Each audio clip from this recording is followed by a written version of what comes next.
C'était la journée de la gentillesse hier. Pas vrai? Oui. Puis notre collègue, excellent collègue, Olivier Pellerin, qui est en charge de la chronique sportive dans l'émission de radio du matin du Grand Montréal, a reçu la palme de ses collègues, de celui qui est le plus gentil dans l'équipe. Ben lui, c'est pas juste une journée par année, là. C'est 365 jours par Absolument. Non, mais pour la journée de la gentillesse, il avait décidé de honorer quelqu'un qui est gentil, c'est ça, là, à l'année. Puis c'est Olivier qui a été parmi toute l'équipe, là. Bon choix. Bon choix, je trouve que... Il est Marc-Antoine embarque au bout dans ma proposition. Ben écoute, c'est parce qu'il est tellement gentil que tu as l'impression qu'il te troll. C'est quelque chose de louche, tellement il est fin. Mais non, finalement, c'est de la sincérité. Tu as raison, c'est un excellent jeune homme. Mais je me disais... J'aimerais ça vérifier, quand il faisait du sport, est-ce qu'il finissait toujours dernier? Parce que tu connais l'adage. C'est vrai. Les bons gars finissent toujours dernier. Et lui, c'est un très bon gars. Ou alors, il gagne la Lady Bing. Oui. Mais je me disais que dans notre équipe, qui serait le récipiendaire de ça, du plus gentil? Puis je pense qu'il n'y en a pas. Je pense que c'est un... Parce qu'on est tous gentils. Ben, c'est un... Ça sera pas Alex ou moi. Ça va être un de vous deux, mais ça sera pas Alex ou moi. Un no contest. Pourquoi tu dis ça? Non. Ben, vous êtes pas fin? OK, ça sera pas moi. Je vais laisser Alex de côté. Non. Je trouve qu'on a une équipe bienveillante. Oui, de manière générale, on est des bons garçons. Je voulais cabotiner là-dessus, mais t'as raison. On est plus fin que pas fin. Oui. C'est pour ça qu'on traverse le temps, je pense. Et je pense qu'il y a bien des auditeurs qui nous écoutent parce qu'ils ressentent qu'on a on est fins les uns envers les autres et qu'on a du plaisir. Mon opinion. Non, mais c'est un bon point. Quand c'est ma blonde qui m'a dit ça, parce que je l'écoute, j'étais loin du radio. Ma blonde a dit « Hey, Olivier, c'est Olivier qui est le plus gentil dans l'équipe. » Fait, je dis « Ben oui, c'est sûr qu'il est le plus gentil. Il n'y a pas de personnalité. » Oh! Ouch! Parce que c'est pas une personnalité, ça, d'être gentil. Donc... Okay. Continue, creuse ton ça va bien. Évidemment, je dis ça pour... Tu t'éloignes du titre, là. Tu t'es éloigné du titre. Mais je pense qu'on a de la personnalité aussi. Fait qu'on est gentil puis on a de la personnalité. Oui. Comme Olivier. Bon. Hey, j'ai... Oui, c'est vrai, parce que ça, c'est une chose qu'on dit beaucoup à ton propos, que tu as une belle personnalité. Puis t'es ponctuel. Je suis très à l'heure, c'est ma grande qualité. Bon, donc, bravo Olivier, qui, en plus d'être un bon gars, est le fun. Un gars le fun. Puis c'est ça à quoi on aspire. OK, aujourd'hui, c'est pas une bonne semaine. La vie sans nous hook, mais il y a Toronto pour se consoler. C'est tellement hockey, épisode 440.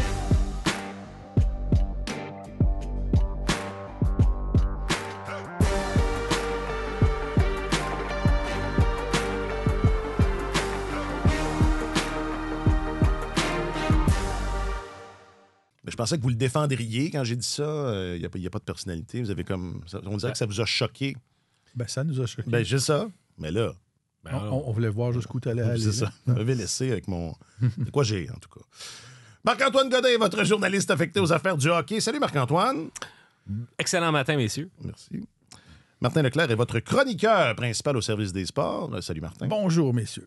Je m'appelle Alexandre Coupal. Moi, je trouve... Récemment, on a un gros manque d'exécution. Tu sais, je trouve on a perdu un petit peu le mojo, là, tu sais, mais les jeux sont là. On manque un peu d'exécution, puis ça peut partir l'autre bord. Fait que moi, je vois ça. Mais tu sais, comme on continue à regarder où c'est qu'on peut serrer les choses, mais je pense n'importe quoi, qu'est-ce que tu fais, cette ligue-là, elle demande de l'exécution. Je trouve qu'elle a baissé. Martin Saint-Louis, après la défaite, il y a un mot. Ça prendrait un mot. Ben, c'est-à-dire non, parce que c'est surtout le pointage qui nécessiterait un mot avec plus d'intensité, mais dégelé. Le match en tant que tel, c'était peut-être pas ça, mais ouais. 7-0, la dégelée contre les Stars de Dallas jeudi soir. Mais c'est ça. C'est impressionnant. Tu regardes ça dans le journal, puis tu fais « Oh là là! » Mais c'était pas ça sur la glace, là. Non. À mon avis, je trouve qu'on a eu un bel exemple hier dans deux matchs différents. À quel point, parfois, le pointage ne reflète pas l'allure du match. Si tu regardes, le Canadien, ça s'est terminé 7-0 hier. Là. Tout le monde sort de là en disant « Bon sang, c'était un carnage, c'était affreux. » Tu regardes les tentatives de tir. Après 2 périodes, là, c'était 5-0 Dallas. Tentative de tir était 52% à 48% en faveur du Canadien. Les Stars ont marqué 5 buts sur 13 tirs. T'accordes 13 tirs habituellement dans 2 périodes dans la Ligue nationale. Là, c'est supposé d'aller assez bien. Tu es supposé d'avoir un bon match de hockey. Le match se termine. Les Stars ont marqué 7 fois sur 19 tirs seulement. C'est un bon saut de conversion, ça. Et tu regardes, tu sais, Jakub Dobeš a été chassé du match. Il a été battu sur 4 chances de marquer des A++, là, des chances de très, très grande qualité. Puis il y a un but qui est un tir voilé qui n'est pas vu. Habituellement, un gardien de la Ligue nationale va en bloquer quelques-unes des chances de marquer A++. Là. Mais moi, je trouvais hier, quand je suis sorti du Centre Bell, je trouvais que ce match-là, c'était comme un match de baseball où tu as l'impression que chaque fois que l'adversaire frappe la balle en lieu sûr, il frappe la balle, elle tombe en lieu sûr, puis que quand arrive ton tour au bâton, ben ça... c'est toujours des fausses balles. Ben, t'as claques comme il faut, mais jamais... Hein? Ça tombe dans les mains où tu ne réussis pas à faire un bon contact. Est-ce que c'est ça? Et je suis d'accord avec Martin Saint-Louis quand il dit on a un manque d'exécution. On a vu beaucoup de jeux hier sur lesquels il y avait des chances de marquer de grande qualité qui se dessinaient, puis les joueurs n'étaient pas capables d'exécuter, ne tiraient pas au filet, rataient leurs tirs, etc. Mais tu sais, c'est...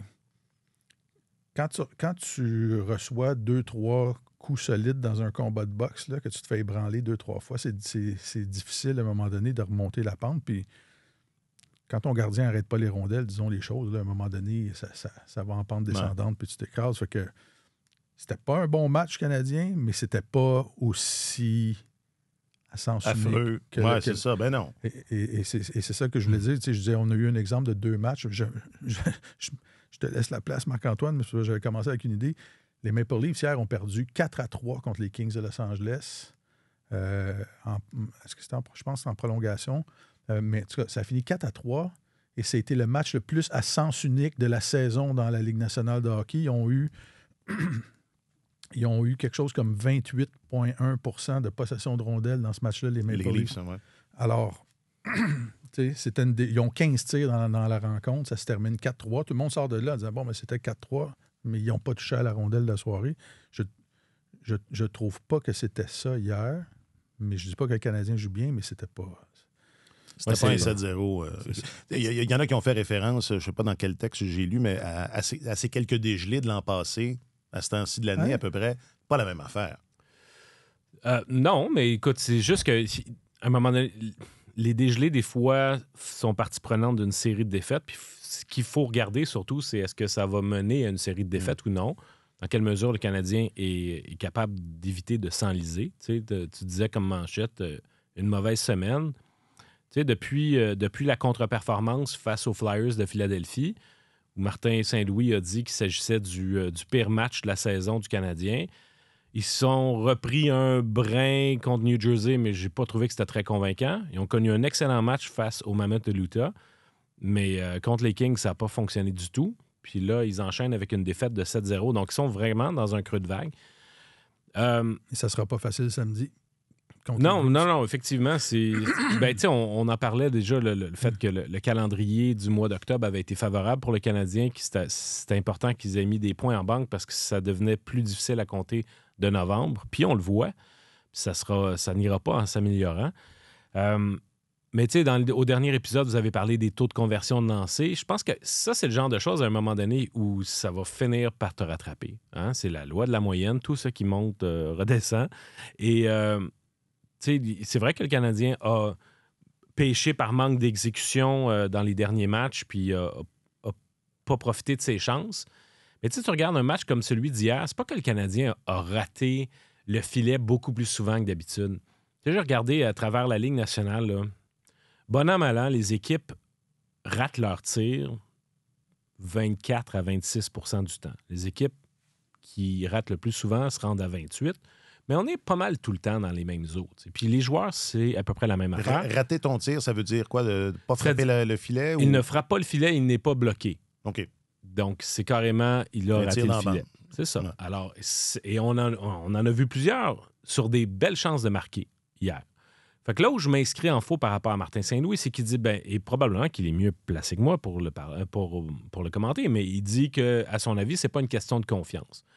Mais à mon sens, si ce n'est pas une question de manque de confiance ou à ce moment-là, tu as préparé de belles chances de marquer puis tu n'es pas capable de convertir, si c'est pas parce que tu as perdu ton mojo, à ce moment-là, c'est simplement la loi de la moyenne qui te rattrape. Ouais, Puis à un moment donné, tu peux pas rouler constamment à faire...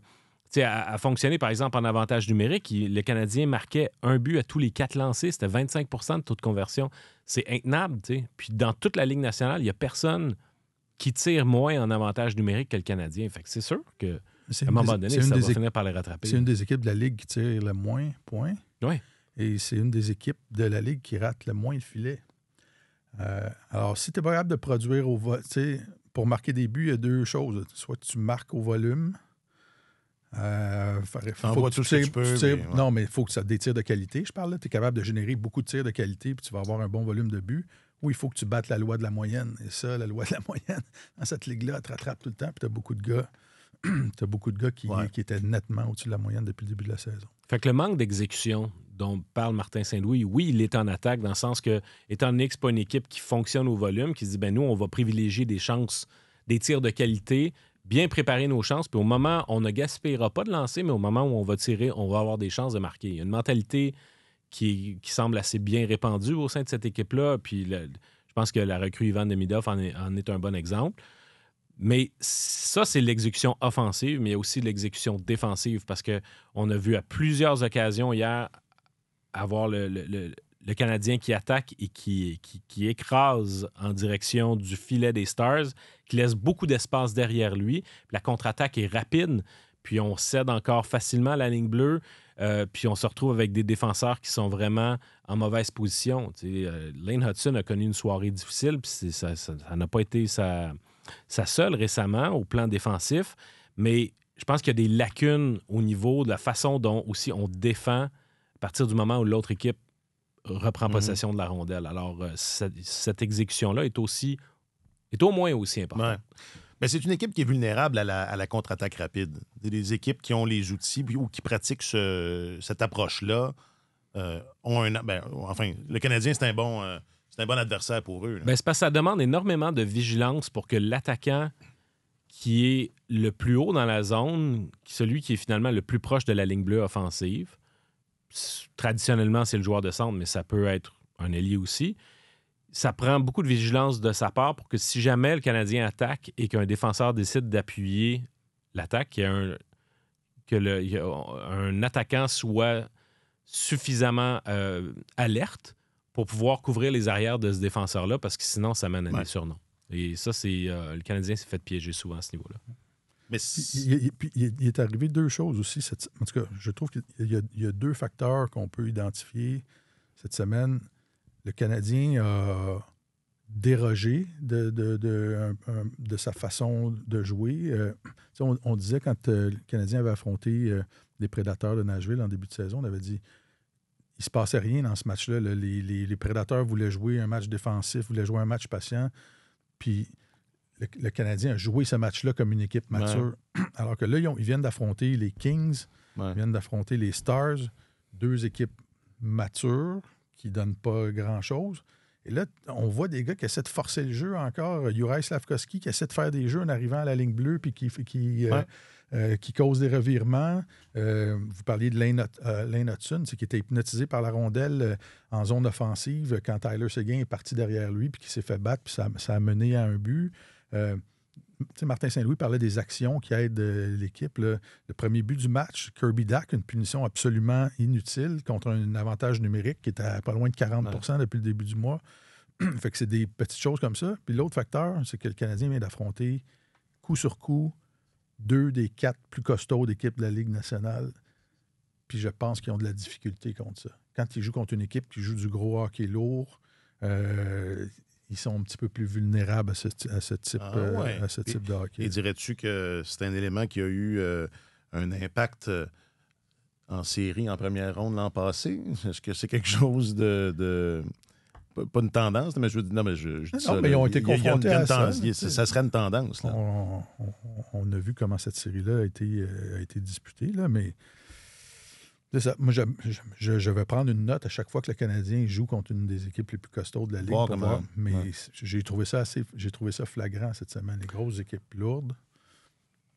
Si le Canadien ne parvient pas à utiliser sa vitesse, les Kings neutralisaient la zone neutre et tout ça, là, tu es obligé d'entrer au pic et à l'appel dans les tranchées puis de te battre avec eux.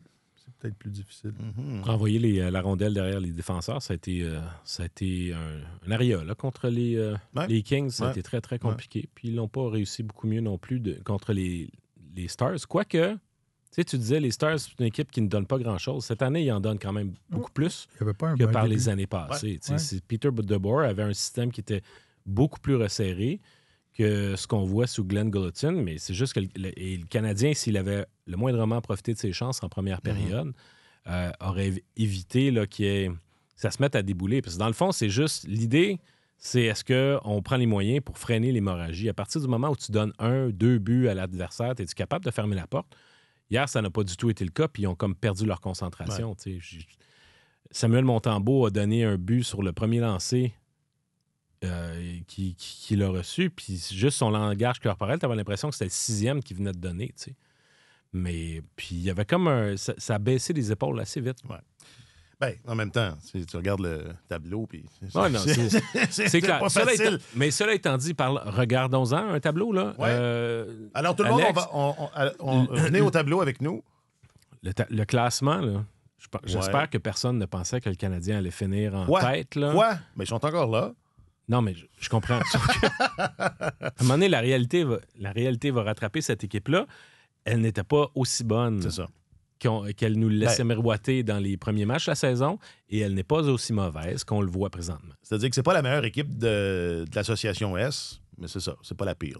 Je pense qu'ils sont quand même assez bien outillés pour pouvoir participer aux séries éliminatoires, mais de penser qu'ils allaient passer une saison complète sans petit passage à vide, mais là, c'est se mettre un doigt dans l'œil. Mais j'aime le parallèle avec le match contre les Prédateurs, puis c'est ça, c'est comme si là, la game parle, mais ils écoutent moins. Ils écoutaient plus contre les Prédateurs, là, ils écoutaient moins un peu. Et on le serait... Enfin, c'est peut-être compréhensible. Les choses vont bien.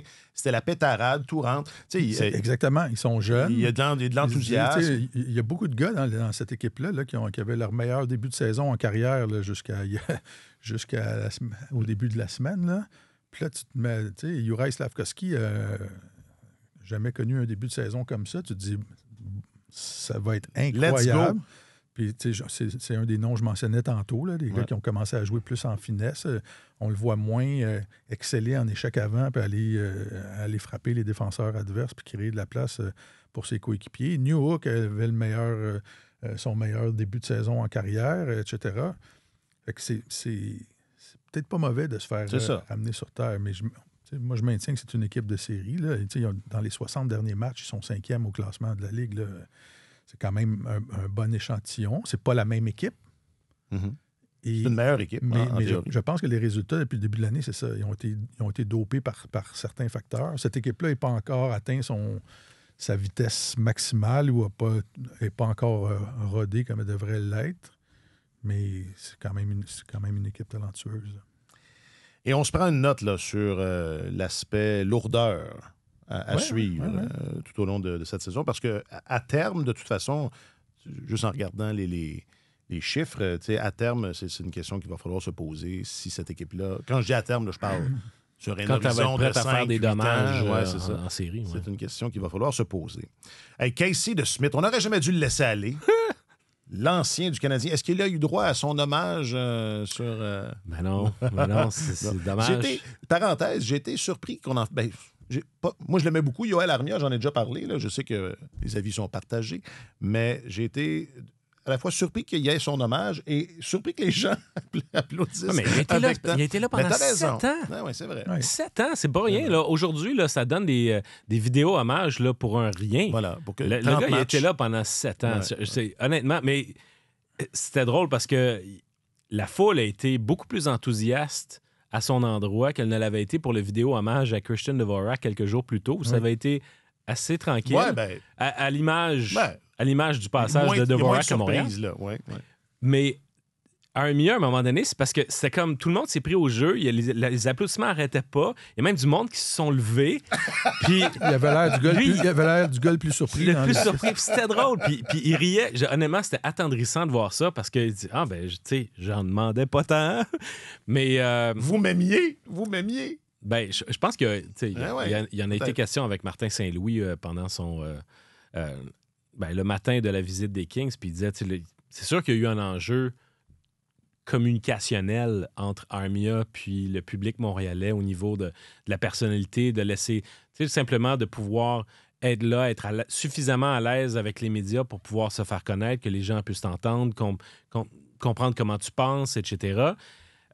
Puis peut-être que ça l'aurait aidé à se vendre un peu mieux. Armia, il ne s'est pas vendu très, très bien durant ses années à Montréal, mais il y a eu des moments où sa contribution était tout à fait louable. Ça a été vraiment des montagnes russes. Il y a des moments où c'était justifié qu'il soit cédé à la Ligue américaine, puis il y a d'autres moments où il a été un joueur hyper important dans certaines victoires en 2021 en séries éliminatoires.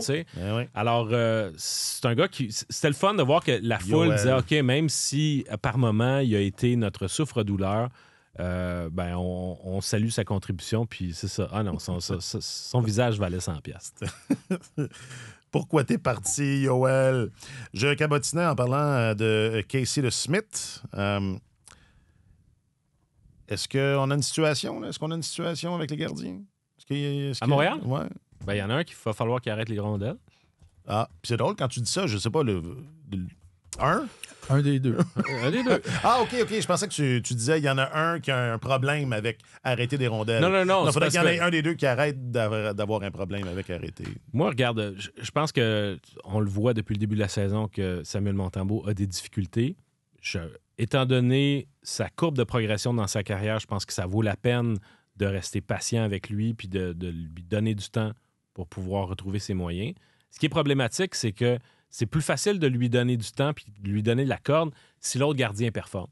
Puis là, je sais qu'il y a toute une horde de partisans qui sont pro-Dobèche de la même manière. Puis là, je suis pas en train de dire que Montembeault et Carey Price, mais il y en a qui sont pro-Dobèche comme ils étaient pro-Alak à l'époque. Mais... c'est pareil. C'est le titre du balado. Oui, c'est ça. Godin, 2 points. Surtout que Dobèche pourrait bien s'avérer à terme un meilleur gardien que Montembeault. Je tomberais pas en bas de ma chaise. Mais, tu sais, il y en a qui... Il est jeune, il arrive, il performe, etc. Donnez-lui le filet. Mais, tu sais, il a suffi que Martin Saint-Louis se tourne vers Montembeault pour 2 départs de suite pour que là, ça grimpe dans les rideaux.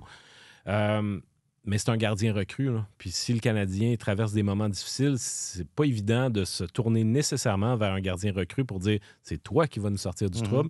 Lui aussi a le droit d'avoir ses moments un peu plus difficiles. Là. Hier, c'est sa première défaite en temps réglementaire de la saison.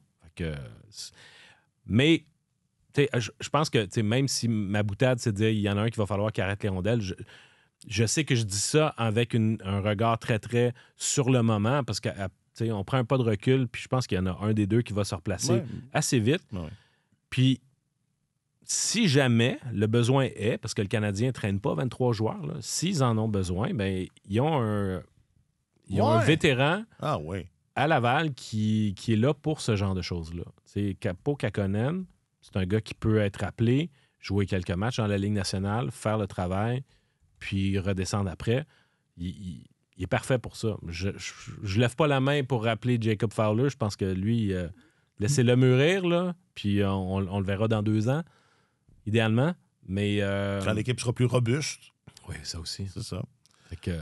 C'est ça. Mais écoute, c'est sûr que ce n'est pas c'est pas un point fort du Canadien à l'heure actuelle. Il n'y a aucun Alors doute qu'il y a là-dessus. 2 semaines, c'était... on avait 2 excellents... On avait 2 gardiens numéro 1 non, mais fiables. On avait 2 gardiens fiables. On avait un Dobèche fiable, puis on avait le souvenir d'un Montembeault qui l'avait été pendant les 2 années précédentes. C'est un souvenir tendre. Et assez récent, ça. Absolument. Okay. Martin, est-ce qu'on a un problème? Est-ce qu'on a un problème? Non? Pas pour l'instant, mais il faut juste pas que ça devienne une question émotive. Là. Samuel a eu un début de saison difficile, puis on lui donne le filet à répétition. C'est juste qu'à un moment donné, je pense qu'il va falloir tracer une ligne. celui qui fonctionne Ouais. joue plus souvent, puis on y va comme ça par comité. Là. On y va pas avec un titulaire qui est assuré d'avoir 2 départs sur 3 à chaque fois. Si ça se corrige pas, on arrive à un bon échantillon de la saison. On va arriver bientôt au quart de la saison. Et chaque point compte pour participer aux séries éliminatoires, mais c'est un équilibre qui est dur. C'est une fine ligne parce qu'il faut que les 2 gardiens fonctionnent. Il faut que tu essaies de les placer dans les meilleures conditions possibles. Puis faut que tu essaies d'entretenir leur confiance et tout ça. Mais à un moment donné, c'est comme au baseball. Là. Quand ton lanceur ne fonctionne plus, je reviens souvent avec des comparaisons de baseball. On voit que c'est mon sport de prédilection. C'est fini. Pour vrai, j'étais un peu... Mais Continue, Martin, continue. Il n'y a personne qui a un statut suffisamment fort pour se dire d'entrée de jeu, c'est lui qui va avoir 2 départs sur 3 dans la situation où on est présentement, je pense. Il existe dans Comment on pourrait appeler ça, tout ce qui inclut, tout ce qui se dit sur cette équipe-là, dans cet espace-là, dans tout ce qui... Dans le Cosmos Hockey. Ou canadien. OK. Il existe un argumentaire qui dit que l'utilisation qu'on en a fait jusqu'à maintenant, la façon dont on les a utilisés, les 2, jusqu'à maintenant, ça fait peut-être partie du problème. Est-ce qu'on devrait peut-être pas, justement, un peu... J'imagine que, Martin, c'est ça que tu dis, celui qui gagne joue. Tu gagnes, tu joues, tu l'échappes, mais en sautes fait, ton tour. Pas axé sur le résultat, mais axé sur la façon dont il joue, sur la performance. C'est pas des fois, tu peux défendre le filet de façon exceptionnelle. Ton équipe perd ou il y a eu des malchances. Pas sur le résultat, mais celui qui est constant, celui qui est le plus aguerri. C'est lui dans qui le y moment, va. tu y vas. Puis, écoute, on n'arrête pas de marteler que c'est important la compétition dans une équipe. Puis on dit que c'est... qu'il faut... Martin Saint-Louis a répété combien de fois, il faut que tu essaies de prendre la chaise de quelqu'un d'autre, puis c'est ça. Mais s'il y en a un qui montre qu'il est capable de prendre la chaise momentanément, c'est la position clé dans l'équipe, là. Puis c'est arrivé à plein de gardiens dominants dans la Ligue nationale de connaître des passages à vide, puis d'un moment donné de se faire tasser au profit d'un autre gardien. Moi, j'ai de la difficulté à comprendre pourquoi ça fait des controverses quand ça arrive. C'est juste... C'est tout ce qu'on a. On n'a pas d'imagination. Bien, surtout que sur une saison de 82 matchs, même si le supposé numéro 1 perd son rôle pendant 3 semaines, c'est pas... Ça change rien. Ça change rien. Il y a un autre match demain. Il y a toujours un match. Ce qui est important, c'est qu'étant donné que le Canadien n'a pas d'Igor Shesterkin ou de Connor Hellebuck, c'est important que ces 2 gardiens de but soient en forme. Puis je pense que la fine ligne dont parle Martin, puis la difficulté de pouvoir donner suffisamment de départ puis de maintenir chacun des 2 dans un bon état d'esprit, c'est que c'est une valse là, où tu veux justement t'assurer où tu vas avoir tes 2 gardiens à leur meilleur niveau. Alors, puis en ce moment, je pense que ça démontre à quel point l'équilibre est difficile à trouver parce que si on prend une photo là, ce vendredi 14 novembre, c'est pas... ni un ni l'autre n'a l'air au sommet de sa forme.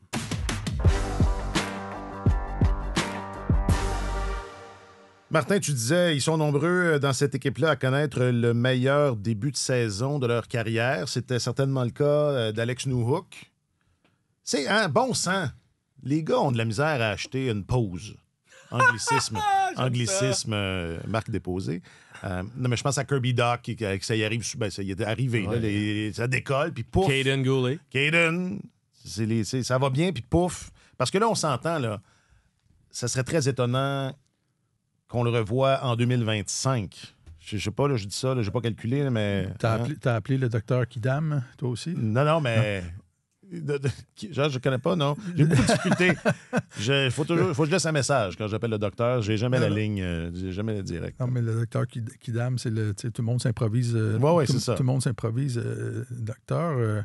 C'est la façon dont Newhook est entré en collision dans la bande, quand même à pleine vitesse, il a trébuché, les pieds devant, puis disons que la cheville droite n'a pas plié dans un sens qui est normal. D'ailleurs, est-ce que ça plie de cheville? En tout cas, donc, ça rotationne. C'est ça. Alors, souvent au hockey, avec les patins, la façon dont les patins sont conçus, tout ça, quand les gars encaissent des chocs comme ça donne une entorse à la partie supérieure de la cheville, qui est une blessure très sérieuse qui peut mettre un joueur à l'écart pour plusieurs semaines, 7-8 semaines. Oui, 6 à 8, généralement. Ouais. Et s'il y a une fracture, ben là, c'est encore pire.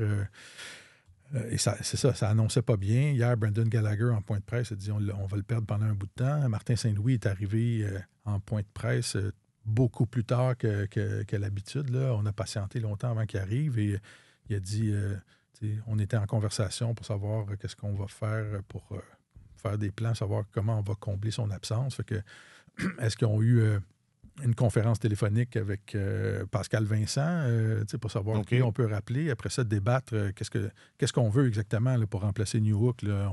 On perd un gars qui fait du désavantage numérique. On perd un gars qui joue sur un trio qui était offensif.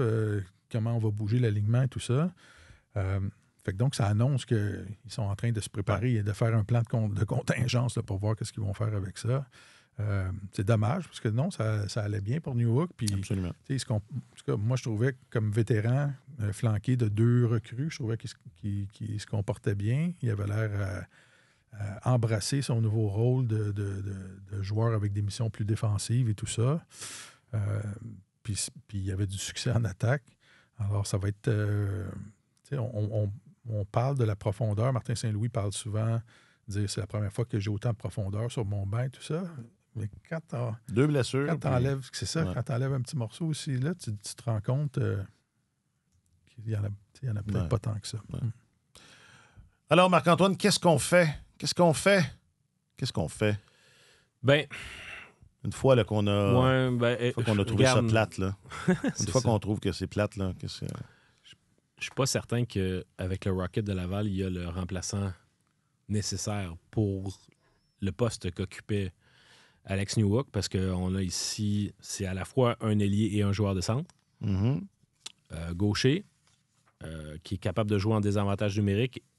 Moi, honnêtement, plutôt que de... Même si tu pourrais rappeler un joueur du Rocket, soit pour agir comme 13e attaquant, soit pour exercer de la pression sur Joseph Veleno, pour juste faire en sorte que ce ne soit pas toujours les mêmes 12 qui soient en uniforme, je pense que je regarderais plutôt à l'extérieur pour pouvoir remplacer à l'extérieur de la zone du Grand Montréal. Ah ouais. Exactement.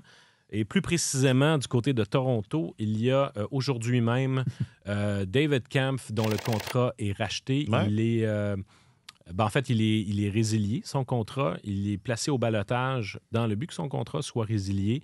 Donc, lui, il va renoncer à un bon montant qui lui était garanti, mais étant donné que les Maple Leafs avaient, 1, trop de joueurs et 2, n'avaient pas suffisamment de place sous le plafond salarial pour le garder avec eux, ils l'avaient cédé aux Marlies de Toronto. Après quelques semaines, David Kampf, qui est un vétéran de la Ligue nationale, en avait assez. Il voulait avoir sa chance de jouer dans la Ligue.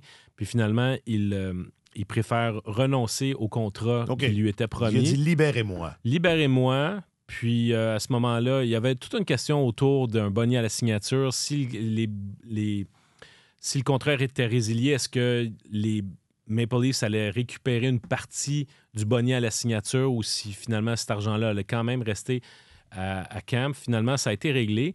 Puis là, on va savoir, il devrait vraisemblablement devenir libre comme l'air. C'est un joueur de centre de 30 ans qui est gaucher. Déjà là, je trouve que c'est intéressant. 6 pieds 2, c'est le fun parce que c'est pas non plus... ça règle nos problèmes pour dans 2 ans. Mais surtout, c'est que c'est un gars qui gagne ses mises en jeu puis qui est chevronné en infériorité numérique. C'est pas lui qui va venir améliorer le compas dans l'œil du Canadien offensivement, mais je trouve qu'au niveau d'un profil de joueur de soutien, c'est un gars qui est en désavantage numérique et a fait ses preuves plus que Kapanen, évidemment, même plus que Newhook. Ouais. Alors, il m'apparaît comme étant une carte très intéressante. Évidemment, le Canadien ne serait pas le seul à être intéressé à ce gars-là, parce que c'est un joueur de la Ligue nationale. La seule raison pour laquelle il s'est ramassé dans la Ligue américaine, c'est à cause de son contrat. Mais des joueurs de centre, même si c'est des gars qui sont plus à caractère défensif, c'est toujours très, très convoité. Donc, je ne suis pas en train de dire que le Canadien va nécessairement mettre sous contrat David Kampf. Mais c'est dans l'air. Et c'est pas Darren Dreger qui a dit avant le match qu'il y avait de l'intérêt, là, que c'était pas... c'est pas surprenant. J'avais entendu dire que... C'est pas surprenant parce que c'était... Ça avait du sens avant même la blessure de Newhook, puis là, ça le devient d'autant plus, tu sais. Puis à ce moment-là, ça te permet de réorienter. Parce que là, on va se le dire, depuis que Nick Suzuki a été atteint d'un lancer et que son trio, même s'il continue de passer beaucoup de temps en zone adverse, a subitement moins de production. punch, ouais. C'est là qu'on sent que la production secondaire, l'absence d'un deuxième trio, le fameux deuxième centre dont on parle sans cesse, là on le voit en ce moment que quand le trio de Suzuki ne fonctionne pas, il n'y a pas une autre unité derrière pour dire OK, on prend le relais. Puis Alors, curieusement, la blessure de Newhook pourrait peut-être forcer Martin Saint-Louis à réorganiser ses flûtes, peut-être à concentrer sur un deuxième trio plus de force offensive. Puis si tu amènes un gars comme Kampf, ben là, tu peux rééquilibrer défensivement quelque part tes troisième et quatrième trios. Intéressant. Est-ce que ce sera enfin l'occasion... c'est lors du dernier épisode qu'on en parlait, là, de Bolduc, Dak, Demidov. Parce que c'est un peu ça, là, concentrer tes forces offensives. Oui, puis si à un moment donné, Dak ne fait pas le travail, ben tu donnes une autre chance à Kapanen de voler avec le poste. Là. Mais oui, je pense que ce serait probablement la meilleure option à l'heure actuelle. T'sais. Mais sauf que je comprends tout à fait la logique de Martin Saint-Louis d'avoir voulu disperser son attaque, l'étaler sur plusieurs trios. Puis c'était une belle surprise, là, ce trio-là, Newhook, Kapanen, Demidov. Mais sauf que là, il faut que tu revoies la construction de tes trios. Puis ça m'apparaît quand même, à l'heure actuelle, peut-être la meilleure option pour eux. Mm-hmm. Non, puis à Laval, il n'y a pas... C'est ça. Il y a des idées. Il y a Jared Davidson qui connaît des forts moments. Ouais, mais il ne jouera pas en désavantage numérique. Il n'y a pas de solution. C'est surtout pour ça, à vrai dire, qu'il n'y a pas de solution. Puis je pense qu'Owen Beck n'est pas tout à fait prêt à jouer dans la Ligue nationale encore. D'avoir un impact dans des matchs. Je ne sais pas si que tu regardes ça. Laurent Dauphin est un gars qui a joué... C'est un vétéran qui te fera pas mal, si tu le rappelles. Il est premier marqueur de l'équipe et tout ça. Mais Laurent il est sur un contrat de la Ligue américaine. Fait il n'y a même pas ça. Il faudrait lui donner un contrat de la Ligue nationale. Est-ce qu'on a de la place? Je ne sais pas. Je ne vais pas te prendre 45-46? C'est pas un problème. Ils ont de la place. Ça va vite, là, mais c'est une limite de 50 contrats. C'est pour ça que je posais la question. Mais semble-t-il qu'il y en a au moins 5 places disponibles. Bon, d'accord. Ça pourrait être Twitter, Facebook, Instagram, Snapchat. C'est vraiment ça. OnlyFans. Le tweet, le book, le gram. Questions du public. Réseaux sociaux. Questions du public. Réseaux sociaux.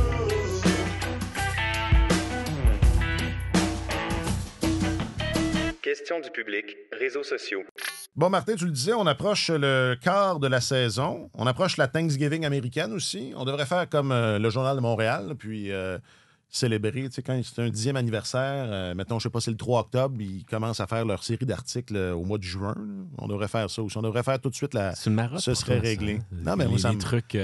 C'est de la triche! C'est de la triche! On vole le départ. Le Thanksgiving. On devrait faire ça la semaine prochaine. C'est ça. La Thanksgiving, c'est dans 2 semaines.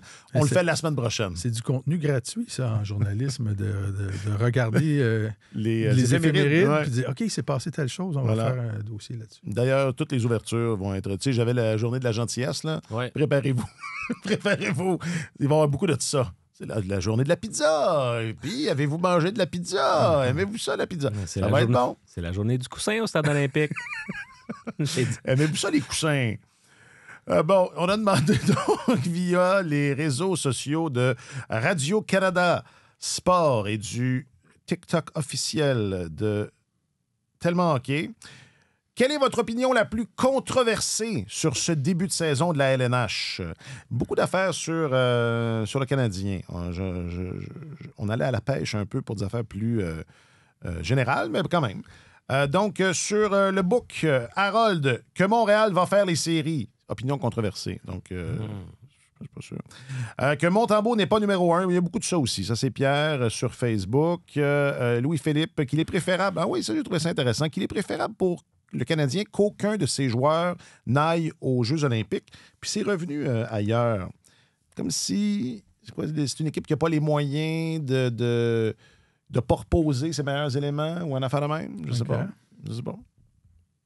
Ben, c'est quand même une expérience qui te survolte. Là. Si Nick Suzuki se ramassait sur l'équipe olympique canadienne puis que le Canada remportait la médaille d'or, il reviendrait à Montréal complètement galvanisé puis transporté. C'est quelque chose que, en tant qu'athlète, tu gardes avec toi pour le reste de ta carrière. Ça fait grandir un athlète. Là. Ouais.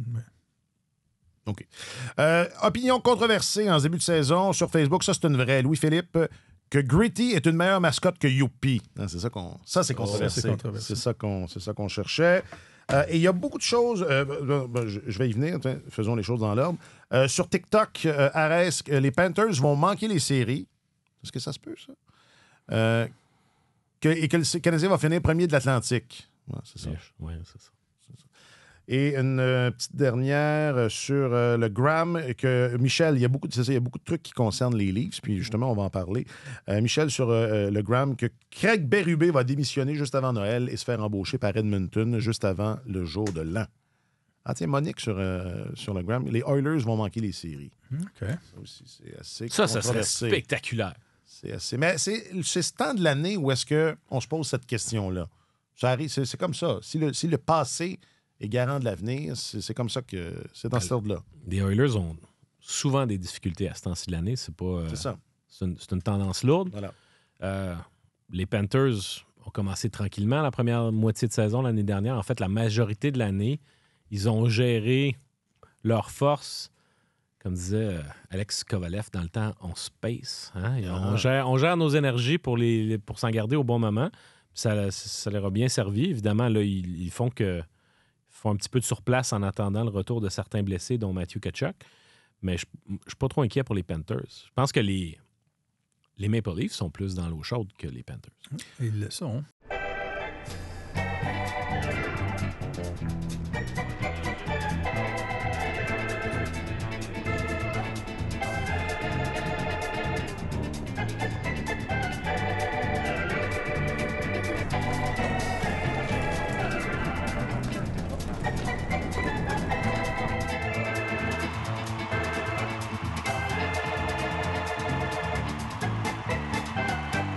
Et on se disait, souvenez-vous, mais ils vont s'ennuyer de Mitch. Mais c'est plus que ça. Mais, Est-ce que c'est plus que ça? oui, c'est plus que ça. Oui. En ce moment, c'est plus que ça. Écoute, les Maple Leafs ont présentement la pire défense de la Ligue nationale. Ils ont accordé 69 buts après 18 matchs. Je trouvais que c'était beaucoup. Je suis allé faire un retour. J'ai fait une petite règle de 3, là. Parce qu'on approche du quart de la saison. Là. À un moment donné, tu as une tendance qui est difficile à corriger. Puis quand ça va très mal, tu peux dire, OK, on va corriger le tir, mais c'est rare que tu peux partir de la pire défense à avoir, mettons, une des 10 meilleures. Là. Tu vas faire un certain redressement. Mais 69 buts après 18 matchs, c'est un rythme de 314 buts accordés sur 82 matchs. Et ce serait le 6e plus haut total. Ah oui. De l'histoire. Depuis l'ère du plafond L'histoire salarial. moderne. Depuis OK. l'ère du plafond OK. salarial. C'est quand même pas mal. C'est quand même pas mal de buts. Et je regardais depuis l'arrivée de Austin Matthews, parce que cette équipe-là n'a jamais été reconnue comme une merveille défensive. Ils ont stabilisé ça au cours des dernières saisons, mais on a toujours eu l'image des Maple Leafs qui était une équipe axée sur l'attaque, qui n'était pas trop performante défensivement. Mais les Maple Leafs n'ont jamais accordé autant de buts en début de saison depuis le début de l'ère Austin Matthews. Puis en attaque, curieusement, ils ont leur 2e meilleur départ depuis 2016, depuis qu'Austin Matthews est là. Puis on se disait quand Mitch Marner est parti que tu ne peux pas perdre une super vedette sans que ça t'affecte offensivement. Tu vas perdre plus de matchs, tu vas être moins... Il va falloir que les Maple Leafs apprennent à gagner des matchs 3-2 parce qu'ils gagnent. C'est une ligue de 3-2, la Ligue nationale, quand tu n'as pas un alignement pacté en attaque.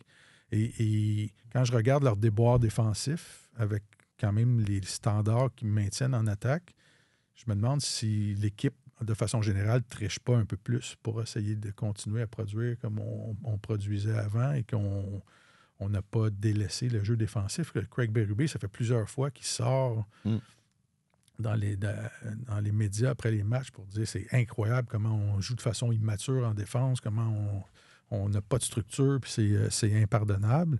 Et tantôt, je vous parlais de la défaite d'hier, de la possession de rondelles à 28,1 % des Maple Leafs. C'est le match le plus à sens unique dans la Ligue nationale cette saison.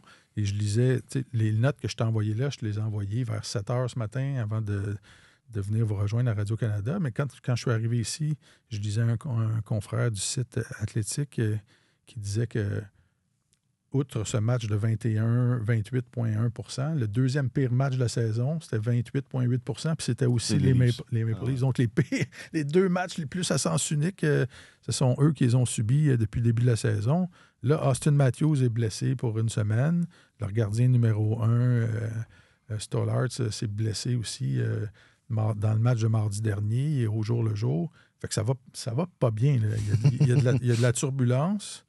Puis à un moment donné, c'est ça, l'absence de Mitch Marner va frapper aussi. Fait que moi, je pense qu'il y a une sérieuse possibilité que cette équipe-là rate les séries éliminatoires. Parce qu'à partir du moment, la perte de Marner, c'est une équipe qui a toujours été, surtout à l'ère où le plafond salarial était fixe. C'était une équipe qui était vraiment bâtie à maillon fort, mais tu sors un des meilleurs éléments. C'est pas devenu une équipe qui était vraiment en profondeur. Non. On essaie de colmater des brèches puis d'améliorer la profondeur de cette équipe-là, mais c'est rapidement mince. Puis Austin Matthews, avant même sa blessure, connaissait pas une grande saison. C'est devenu un des bons attaquants de la Ligue défensivement, mais on s'entend que c'est pas pour ça qu'il gagne tous ses millions. Et là, en son absence, Max Domi a été réinséré au centre. Fait que ils sont vulnérables. Parce que là, le premier centre, c'est John Tavares qui continue quand même de donner de fiers services à cette équipe-là. Mais à l'heure actuelle, c'est pratiquement, en l'absence de Tavares, tu regardes sur le premier trio, Nice, Tavares, Nylander, c'est très beau, mais après ça, ça s'étiole. Max Domi arrive vite. Ouais, c'est ça. Alors, il y a la profondeur en attaque, je trouve, est quand même est encore déficiente, puis elle est concentrée. La production est concentrée sur certains individus. En attaque, en défense, dis-je, on avait amené plusieurs défenseurs vétérans qui devaient ajouter de l'étanchéité en défense. C'était des gars comme Brendan Carlo, des gars comme Jake McCabe. Brandon Tanev est blessé pour l'instant, mais c'était toute cette idée-là. Sauf que la rondelle a de la difficulté à faire de transition de la défense jusqu'à ces attaquants-là. Puis il y a des gars qui connaissent des problèmes. Morgan Riley n'a pas vraiment rebondi cette année. Carlo, c'est pas terrible. Simon Benoît n'a pas une bonne saison. Il y a Oliver Ekman-Larsson qui continue de bien jouer, mais c'est plus un poulet du printemps non plus. Puis vous mentionniez Stolarz devant le filet qui est encore blessé. Mais qui connaissait, c'était pas évident. Non, c'était pas évident, mais c'est problématique pour les Maple Leafs parce que leur duo de gardiens, Stolarz et puis normalement Joseph Woll, c'est vraiment de rouler les dés que d'espérer que sur une base régulière, sur 82 matchs, ces deux gars-là vont être là en même temps. T'sais. Alors, parce qu'ils ont tous les deux un historique assez fragile. Alors, on leur souhaite, là. Finalement, c'est ça. Où est-ce que ça va bien? Où est-ce que ça va bien? Les explications sont quand même assez faciles à trouver là, pour expliquer. Puis c'est étonnant parce que c'est une équipe elle devrait être meilleure que ça, cette équipe-là. Elle devrait bénéficier justement de la structure plus responsable que demande Craig Berube. Parce que malgré l'absence de Mitch Marner, je sais qu'on était plusieurs à voir les Maple Leafs peut-être pas au sommet de la section atlantique, mais qui allait être assurément dans les trois premiers. Puis leur place est devenue soudain plus vulnérable. Puis c'est ça. Fait que là, le changement de la garde commence, puis ça a l'air d'être une équipe qui va être aspirée vers le bas assez vite. Oui, mais tu mentionnais Chris Tanev qui est blessé. C'est lui le facteur stabilisateur en défense là, chez les Maple Leafs. Ça pourrait être long, son absence. Là. Il a subi une commotion cérébrale. Il y a eu un violent choc quand il a été frappé par derrière alors qu'il s'y attendait pas. Il a été fauché. Il est tombé tête première sur la patinoire. Il s'est absenté. Il est revenu pour un match, si ma mémoire est bonne, et il est reparti sur la liste des blessés. Et ça, ce sont des blessures. Tu n'as aucune idée quand c'est une commotion cérébrale très sévère, là, ça peut durer très, très longtemps. Des fois, même, ça peut mettre une carrière en danger. Là, fait que on lui souhaite pas ça à Tanev, mais ça va faire très, très mal aux Maple Leafs. Là. Chaque match où il n'est pas là, ça rend leur défense moins efficace. C'est un gars qui c'est un des meilleurs défenseurs défensifs de la Ligue, mais il a eu sa part de blessures au fil des ans. Puis quand il a signé avec les Maple Leafs, je me suis dit, c'est mieux de marcher rapidement pour les Leafs parce que autant à court terme, il correspond exactement à ce dont ils ont besoin, autant il risque avec le temps de devenir une signature qui est plus compliquée puis que ce que tu espérais recevoir de lui, il va être de moins en moins en mesure de te le donner. Fait que ça me rappelle un petit peu Jake Muzzin à l'époque qui avait été ramené un peu plus tard dans sa carrière, qui avait été attiré à Toronto. Puis finalement, il s'était blessé puis il n'avait pas donné pendant très, très longtemps le rendement qu'on espérait de lui. Tanev là, en est à sa 2e saison à Toronto. Il a 35 ans. Fait qu'aussi bon a-t-il été, je ne sais pas s'il y a encore beaucoup de millage devant lui. Là.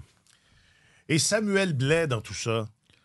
C'est Jacques-Alexis qui m'a soufflé ça à l'oreille, si vous m'avez entendu rire tantôt. Parce que ça fait longtemps qu'on n'a pas parlé de Samuel Blais. T'avais promis d'en parler à chaque épisode. Est-ce que j'avais promis ça? Ça fait longtemps qu'on n'a pas dit que Demidov était bon. Oui. Mais on le voit moins un peu. Est-ce que c'est parce qu'on le voit moins ou il est moins, en tout cas? Mais il est bon. Il est encore bon. Il est très, très bon. Okay.